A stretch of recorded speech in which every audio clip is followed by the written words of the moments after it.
Where we are today, I've always said we must look beyond politics, and we must work towards a joint working together to ensure that we rescue Nigeria and rebuild it. And I think that Peter Obi's credentials are very clear, and everybody knows. But I appreciate him. He knows that I am a very big stakeholder in PDP, but he found time to visit me. And he's been going around. And so this is commendable, and I appreciate him.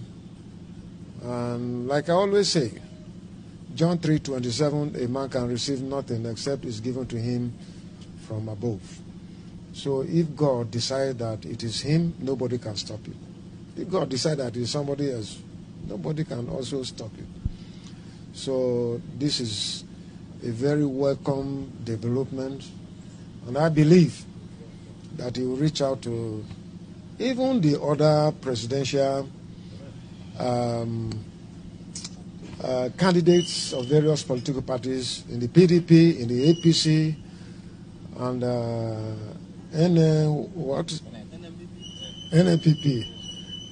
I believe that he should be able to reach out to them, to sit down with them, analyze the Nigerian situation, and see if he can convince them to even step down for him, because there is provision. If they do that, that can work. So, but let us be seen as putting Nigeria first.